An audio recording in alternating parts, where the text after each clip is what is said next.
Now, so we were talking about this thing, that how to use GPTs versus reading the newspaper. Now, reading the newspaper is also very important, and I'll show you the difference between the two today. Now, when you what you can do is, when you are going through the GPT, it will give you a summary, and immediately after reading the summary, you can go to the article, read the article, and then generate certain questions and complete your work. So this is the ideal way with which you should go, so that you have a sense of the writing of the article, and I'll show you the difference between two articles today. So but before we do that, what we'll do is, instead of meditation, what we'll do is, we'll just write our daily journal, and then we will quickly go to the newspaper, because I want to teach you certain things in the newspaper reading. And as I told you yesterday, from today we are going to do the daily newspaper. So I'm going to cover the 27th today, and not the 26th. So maybe you can read the 26th on your own. Now, please write down your journal, folks. This is extremely important. It will keep you a track of everything that is going by. So we are going to do the 27th newspaper, which is today's newspaper.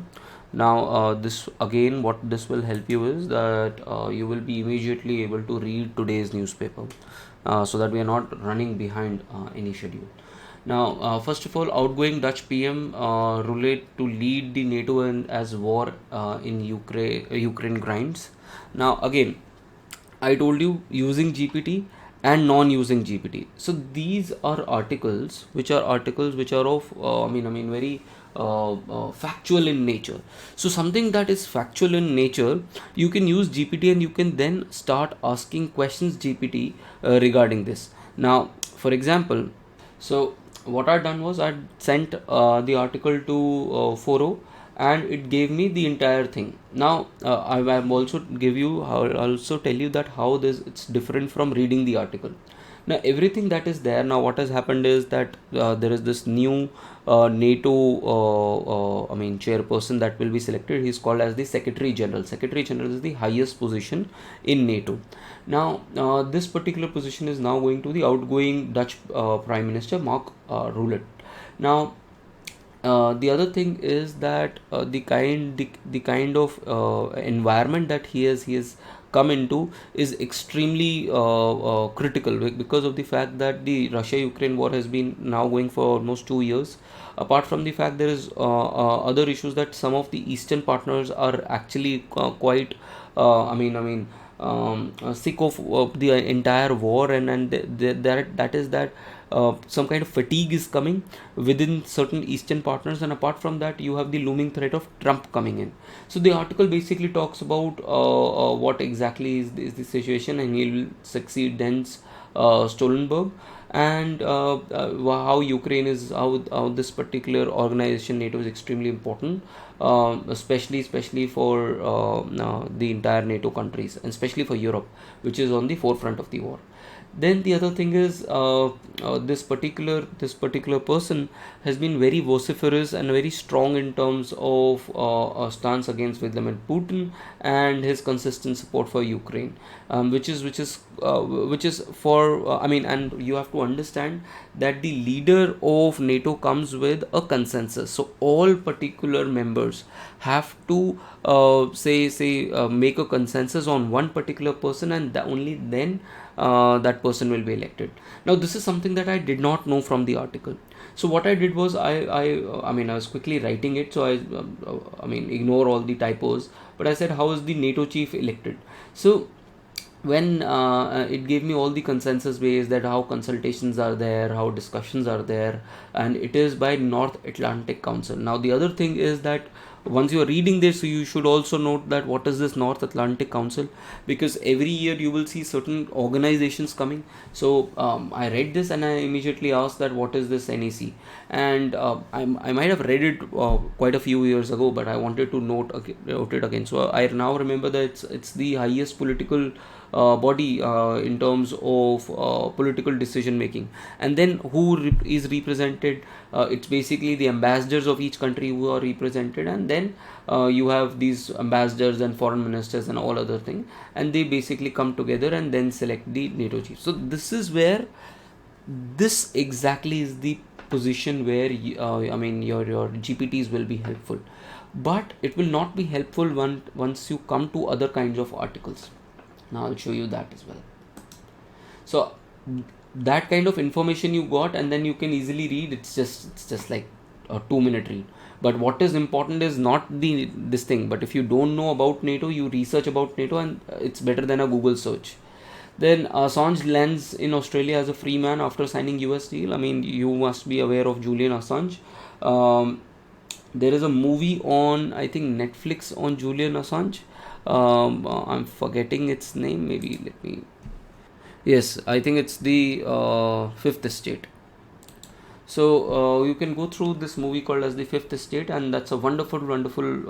And I think there's another movie I'm forgetting. I think it's called Leaks. But I can't remember. Anyways, I'll get back to you with respect to the movie. But that is a good one if you want to. So what I was saying was that you can watch that movie. It's a wonderful movie which talks about the entire process. In fact, as I told you, on a weekend, try to watch certain informative movies, and you will be very interested in international affairs and what is happening. So Australia has his move to Australia, and it was Australia which basically brokered this kind of a deal where this is signing of this US deal, and he will not be prosecuted in US. So this is something that you can read, and then age and capability in focus as Biden takes on Trump in the first presidential debate. Maybe you can also have a look at the method with which the US president gets elected. So you can read about that entire process. So we were talking about Danish farmers to face carbon tax for Falkland pigs and cows and a world's first, basically. Now this the entire region of northern Europe is, and especially entire Europe, is very particular about reducing the methane contributions. Now all these pigs, cows are ruminating animals. Now ruminating animals produce, because of their entire digestion process and the fact that these farmers, these animals are used for both for their products as well as for meat. Therefore, there is over excess of the kind of production of or the growth of these animals, and it is one of the major sources of greenhouse gases. That's why it is said that people who are say vegan are promoting climate change. So because of the fact that the greenhouse gases emitted by these farms where cows are there, where pigs are there, is extremely high, and that is something this talks about. And if you read this article, you will see that the level of methane which is emitted by sources of landfills, oil and natural gas have increased quickly since 2020. Livestock in general accounts for 32% of the human caused methane. That is why we need a tax, and Danish farmers are going to face a tax on this thing. And the move is basically to reduce the greenhouse gas emission by 70% by 2030. So this is the news, and you can use this example in your paper number 3 as well. So this is a very important example for paper number 3. This is also an example that you can use in your essay as well, that how Denmark is basically taking steps to target its own major source of global warming. Now I'll show you the difference between if you use GPT for this particular purpose versus the article. Now I'll first treat you what a typical aspirant, or what I taught you last time, was that you can use this for understanding the article. And I told you and I warned you that the problem will be that you will rely on only on this and not read the article. And that is where the difference comes when you are reading someone's summary. So all of you have seen the summary of different institutes. You must have seen this PT 365, Vision, and all of these magazines. Every institute comes up with their own magazine. and they will give these pointers. These pointers, by the way, these pointers that you're going to generate through GPT will be much more comprehensive, much better than the pointers given by them. But having said that, even if you want to read that, but if you don't read the original article, you will miss out on so many things. Let me show it to you. Not morality. Now the GPT does a really good job. It tells you, and I'm going to go through this first, and then I'm going to go through the article. So the huge tragedy, we had talked about what huge tragedy is. We also talked about this something called as wood alcohol. Anyone remembers what wood alcohol is? So if you remember, we were talked about ethanol and methanol, that the industry use methanol containing, yes, exactly. So it is the methanol, which is basically you add methanol for the potency, increasing the potency of the alcohol. And the normal process is ethanol. Our bodies can basically process your ethanol, but methanol the body cannot process. It leads to, so formic acid versus acetic acid. So basically this is where the problem lies in terms of consumption of your alcohol. Now read let's go through this particular portion and then see where the difference lies. Now it also talks about this illicit, but then it goes to a moral dimension. Now this is where this article becomes extremely important, but the depth of the article you will not be able to understand through the GPT. Yes, it's going to underscore the fact that there is a moral dimension. Should we allow alcohol, or should we have more number of deaths? So or I mean, because if there is prohibition against alcohol, people are going to drink alcohol. People who are used to alcohol will drink alcohol. That means it will give rise, and it will give incentives for the market to provide a illegal source of alcohol. And it's not as if alcohol is not available in states where I mean, it is prohibited. You go to Gujarat, you will easily get alcohol. It's just that the price will be higher. Similarly, I mean, whatever the government legalizes and enforces, what happens is that the price increases because the supply would decrease.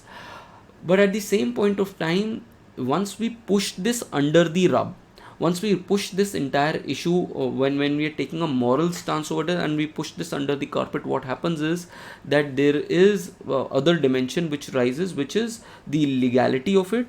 And once the legality of it starts, then what happens is people who are poor, who cannot afford a very highly expensive alcohol, they will start ending up drinking illicit alcohol and this bootlegged alcohol. And that is where these lives are actually lost. So the article talks about that undertone, and alcohol history is there from time immemorial. We'll talk about that, Vedic texts to Mughal eras to British. But the kind of regulation, and this article misses here as well, this summary, the kind of regulation is also very important. I'll teach you that as well. Then prohibition and consequences. Prohibition was adopted as a basically a DPSP. If you read your DPSP, you will read that the state should endeavor to cut down on alcohol. And we were I think one of the only democratic nations which has put it under the role of the state to approach this. Then public health approach is a much wider approach that we had to see.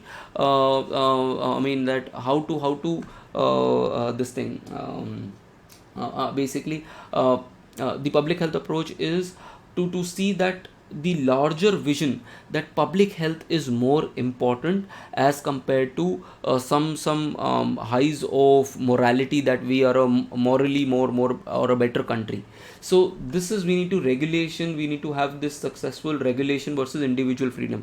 At the same point of time, the article will also give you an example that how Britain was a country of drunks by the time of 11 o'clock, because people used to drink very heavily during at the time when this thing is ending. Now I'll give you another example of this. अगर आप कभी कहीं party करने जाओगे इन गुड़गांव और इन से a particular Noida में, अगर कभी कोई गए हो कोई पार्टी करने late night, has anyone gone to any of these places? So a party where the party stops at a particular position at a particular time. For example, if a party stops at say 12 o'clock, and I'm giving you an example from Delhi. If a party is stopping at say 2 o'clock, what do you think will happen around 2 o'clock? during that place, in that place, or around that place. Or maybe have you heard of the of things like that a DJ was killed, a DJ was injured, people were and there was some kind of ruckus that was created in pubs. The usual time for that to happen is at the end of that particular session, where some people are extremely charged up, extremely drunk, and then they want to listen to music, more music. So that is where the legality comes into place. The author will talk about that what used to happen in Britain as well was that around 11 o'clock people used to drink really heavily, and then they used to drive. Now the only way to curb that is to have a very high regulation on drinking and driving.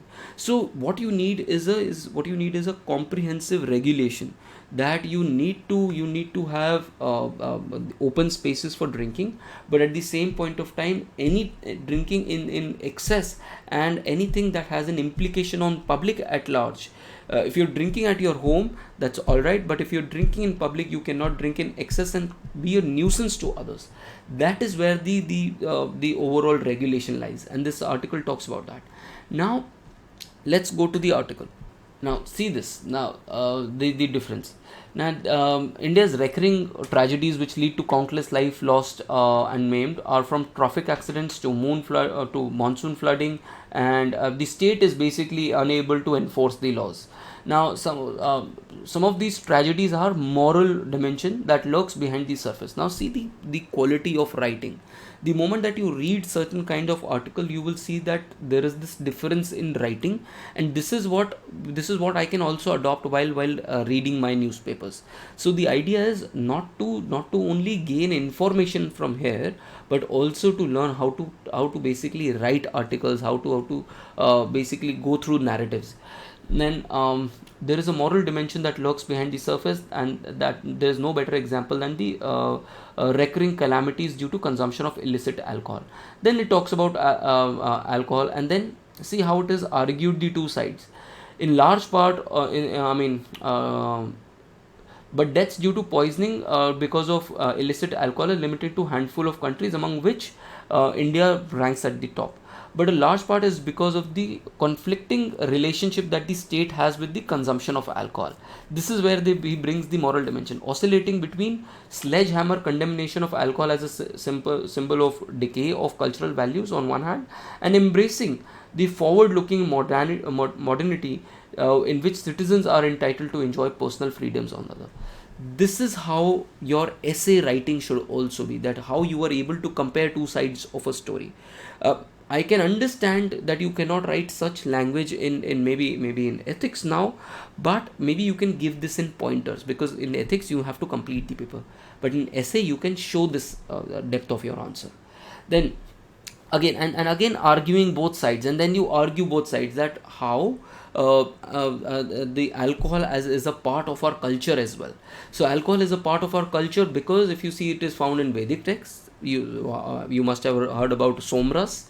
Then it is also there in during Mughal period, despite the fact that it was an Islamic time in India. And in Quran, this is a prohibition. Alcohol is a prohibition. Then when the British came, see, now the arrival of British altered the dynamics of laissez-faire situation, as they strove to restrict the culturally sanctioned pattern of drinking, such as community celebrations, which was tied to consumption of indigenous produced alcohol beverages. Now, when the Britishers came to India, they wanted to civilize us. That's also called as white man's burden. Now, they wanted to,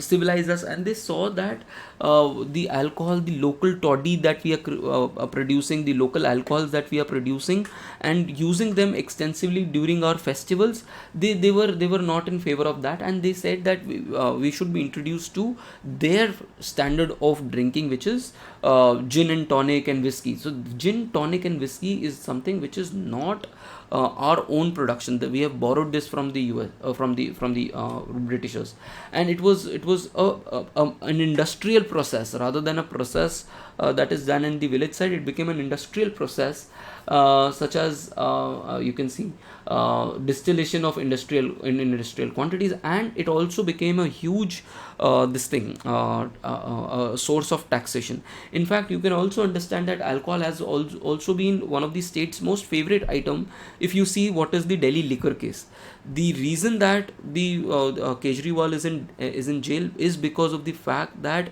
alcohol is such a big industry. It is so lucrative in terms of earning government exchequer money. So that is where they've relied on this as well, and therefore the British actually introduced alcohol to upper class elites of the brown sahibs. Now the next thing, this is where the origin of what you call as IMFL comes. So if you might go to any party, they might offer you whether you want a single malt. A single malt is an example of an alcohol that is completely imported, or when you say a scotch, it is basically a product of Scotland. But then you have this IMFL, foreign liquor, which is made in India. And then you have this thing, abstinences, and then you had this first hint of prohibition in 1947 when India's constitution was ratified, and it was the only secular and democratic country in the world which implemented prohibition of which required state to implement prohibition along with other drugs. And basically that was exhortations of moral purity, that we are pure. And that is where the first things that women, especially women who drink, are loose. So that is where the societal thing came into picture.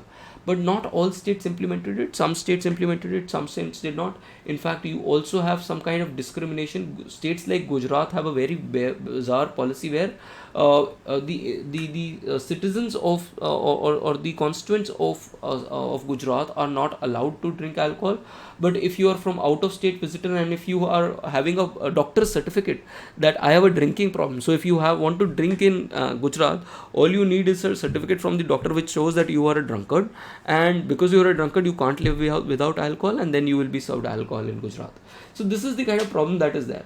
And we have very contradictory and comical this thing. So illegal moonshine industry, which is also called as this illicit alcohol industry, had come into place, and the law enforcement agencies and the political class actually collude to with the mafia. And that is why you see these tragedies coming up, that there is this entire mafia that comes up.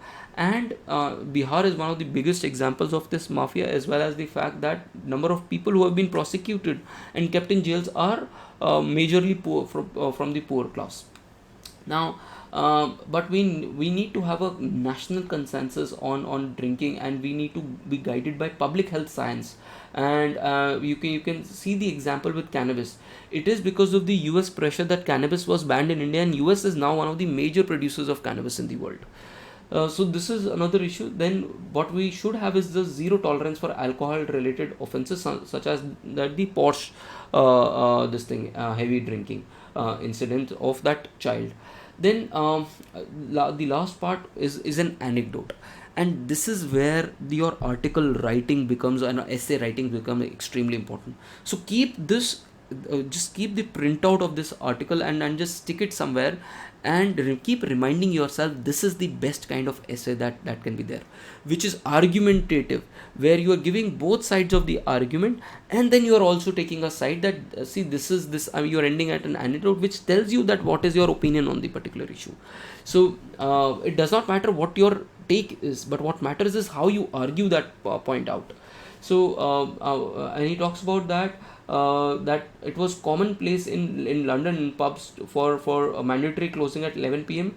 And people who used to drive, were inebriated, were used to drive, and because of policies of closing hours, extending closing hours to restricting, this enforcement of drunk drinking, to strict enforcement of drunk drinking, the cultural changes there, where society is completely unacceptable to drink and drive.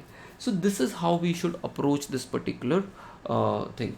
Now I hope this is much more clearer now, how to weave an article. Did you get an idea, folks? Now we are going to quickly go through articles. but I wanted to tell you the difference. Were you able to realize the difference between GPT and if you would have read the article? Is there a significant difference? So this is why article reading becomes important. Now let's quickly go through the other articles. Now Moody's warning. Now Moody's warning is that the rating agency typically gives ratings to each particular country, that how your GDP is, and what kind of rating we are giving you. Now Moody has come up with a very non-economic metric, which is basically the vulnerability of climate change that we have because of water crisis. Now why water crisis becomes economically vulnerable is because the people who are if there is a economic if there is a water crisis, people will not be able to work much. There will be supply side issues with respect to working, as well as what it will lead to is a poverty, and this it will lead to poverty as well as basically a tax on the poor. So the per capita income will also start to reduce. If the per capita income of the poor starts to reduce, because water is becoming extremely expensive, it will have an implication on both inequality, the society, as well as the GDP growth rate as well.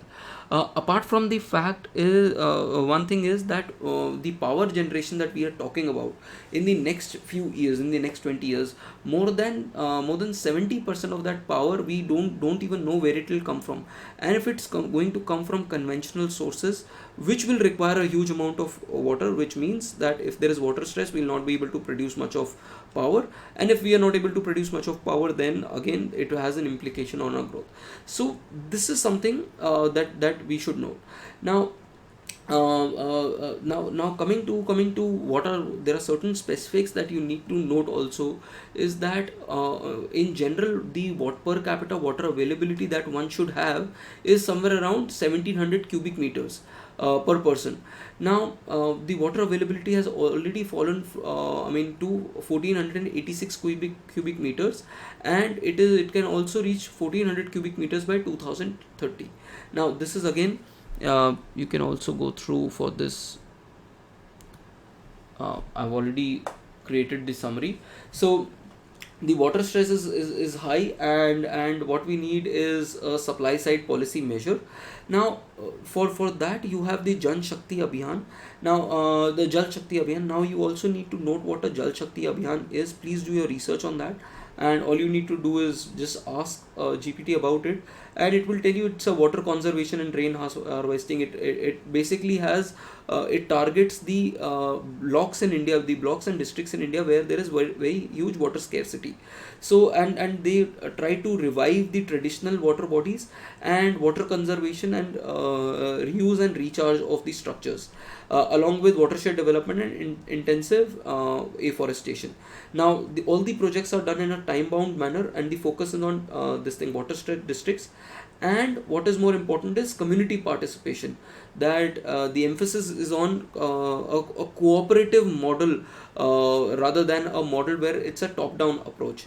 So you have campaigns, workshops, training programs, all of that, and we use technologies like GIS mapping and water saving technology for its for the entire project. So read about the entire Jal Shakti Abhiyan, because it's a very important program of Government of India, especially for water. And invariably you will find questions on water in alternate years, so maybe you can use these statistics as well, some of these statistics as well.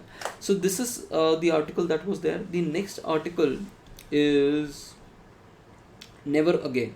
Now Never Again is an article which was talking about learning from the lessons that are there with respect to your emergency. Now emergency is basically a very dark period, and it is always said it's one of the darkest period in India's democratic history, where you had fundamental restriction of fundamental rights, jailing of opposition leaders, censorship, committed judiciary, and bureaucracy supporting the regime. But at the same point of time, if you remember the allegation that the opposition was doing, and the kind of election this thing slogans that were there of the opposition, they included all of these terms for the current regime. So this is where it is also important for the current leadership to understand that these issues are also important. And there's another article that I'll we'll discuss, which talks about this. So you can read about this particular article, but the article that I'm really interested is We the People in the House. Now, this is the kind of article that if you go through the GPT, you will lose the essence of the article. Now, this article basically says that what we expect out of a leader, especially as a parliamentarian. What do we expect? Now, the first thing it talks about is that the ceasefire, you should have ceasefire between the people who were planning to be elected or who were contesting, and people who actually ended up electing. So what is also important is that you should understand that you are representing, each particular MP is representing 1.4 billion people. And it even in a constituency, you are, when in a first past the post principle, even if you one by one vote, there are 40, or there are certain amount of people who did not vote for you.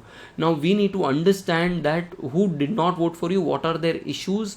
An MP can be from party A or party B, but you represent the entire constituency, and a good MP and a good leader knows how to read the silence of the Aam Aadmi and the Aam Aurat. Then the third thing is the campaigns make for good speeches, but how do you remain good as a communicator post election? So you should also be extremely you should have indirect and direct communication with your electorate regarding what your promises is or were, and whether you are able to deliver on those promises or not. Then the other thing which I really like about this particular article is that right now, if you see the opposition, if you see Om Birla's opening remark, he was saying that the opposition or the Congress government is the only government, and is the government which basically reduce constitution to an introduce these dictatorship kind of tendencies, and they did not follow the spirit of the constitution or the letter of the constitution. They changed the letter of the constitution because of the the emergency. But this particular article talks about, and this particular section says that the constitution does not belong to party A or party B. It is a set of principles which which is above party lines, and you cannot use the constitution as a book to hide behind, or to use it as a weapon to beat anyone. This is the kind of line that I really liked. And then fifth, then you also, you cannot be impolite, and you have to genuinely listen to the people as well as your fellow parliamentarians. So this is something, listening as a good quality of a leader. So this leadership also becomes a part of your ethics paper. So these are kind of examples, or these are kind of things that a leader should possess, especially a leader of a political class, or MP should possess. And so basically you can read this particular article now. I've just ordered this book, Being Good. Let me see how the book is, and I will recommend whether you can take up certain sections of this particular book for your ethics as well. Then comes the next page. Now I'm going to quickly go through this particular article, folks. It is about the jobs. Now India is going to become the third largest economy, but at the same point of time, quality of employment also will determine the kind of growth that we are going to have. And what we are having in India is that the informal sector is increasing. If we see the informal sector, the informal sector has increased from 5.76 crores. So this is a number that you should note, or 55 million you can also think of 55 million enterprises. If you remember the MSME data that we did yesterday, so we have 55 million enterprises in 2010 2011, and now we have 65 million or 6.5 crores, and roughly 110 million people or 11 crore people are engaged in this small size informal enterprises. And of this, if you see, only 15% of these enterprises are hiring. That means they are typically single person enterprises. So this is something which tells us that in India there is something wrong. We are not we are coming up with the small informal sector, but the formal sector is not increasing. And if you see the why the formal sector is important, if you see the value of output, the value addition of such establishment is just 1.4 lakh rupees as comparison to 15 lakhs done by a worker in the formal sector. That's why we need more formalization of the economy. And that can also be seen that out of the 11 crore workers in the non-farmer enterprises, 23 odd crore are engaged 23 crore people are engaged in agriculture, and both of them combined is basically 2/3 are employed in low productive sectors, and which is a major problem in case of India. And that can be seen that who are the major employers in the Indian state. It is the defense and the railways, and in the space of the other industry, you have Uber, Swiggy, Zomato, which are employing more than 6 lakh personnel. So the kind of employment that these guys are all doing, which is of the gig economy nature, is also huge. So that shows that we are having a huge workflows of informal unorganized sector. People who do not have job security are living on the margins, and we need to change that structural model of India if we want to grow sustainably. So and then you can read this article. The last part talks about migration, which is reduced, which also shows that people are not actually moving to the to the urban areas at the same point of time. It also in the end talks about taxation of the affluent, but taxation has also its limits. If you know something about Laffer curve, that you cannot tax anyone beyond a particular point. After that particular point, what will happen is people will start to convert into black money. Then the other article, today we've taken a bit of time, folks, but I wanted to show you these things. Domestic funds are on a buying spree. So index have reached a very high level because of the fact that the domestic buyers have increased and people are expecting a good budget, and because of that budget, this buying is happening. Then inputs delayed, IT system to cut APF claim rejection hanging fire. So read about this article. This article basically is talking about that rejection rates in the employee provident fund are climbing, and for that intervention is needed. And for that, CDEC, which is building the central IT system for EFPO, has still not received the critical information that it needs from the EPFO. Also read about EPFO and the other schemes that the government of India has with respect to this informal sector and other employees as well. So go through their website of EPFO. Then there are two more articles, folks. Since we're short of time, I want you to read them on your own, but two articles you should definitely read. One is leader of opposition. So what is the position, role and responsibilities of the leader of opposition, especially because leader of opposition is appointed to a number of these committees. So read about that. And the handbook has that one of the allowances, the salary in this act, basically the salary and the allowances of leaders of opposition defines what a leader of opposition is. And it is the convention is that anyone who a party must have 10% votes in the house for having the leader of opposition. So this is where the Congress was missing on the leader of opposition for quite some time. So you read about this particular part. Then why CBI arrested Kejriwal. You can read this just for reading the PMLA charges, and we had talked about the PMLA charges. how bail is extremely difficult in case of PMLA case. Then National Assembly election in France. What is cohabitation? You can read about this if you want to. DLS method is for people who really like cricket. So this is the entire newspaper that you need to do, folks. Now what we will do is that we will now meet tomorrow, and we will meet at around 5:10, 5:15 itself, folks, because I also need time to cover the current newspaper. So I also need to increase basically wake up a little more early, so that I can also cover the newspaper comprehensively, and then we can go through the newspaper. So we'll have it at 5:15, 5:20 from tomorrow onwards, so that we can cover this. And you can think of the class will move on till maybe 6:15, 6:20. All right, that works with all of you? Yes, no?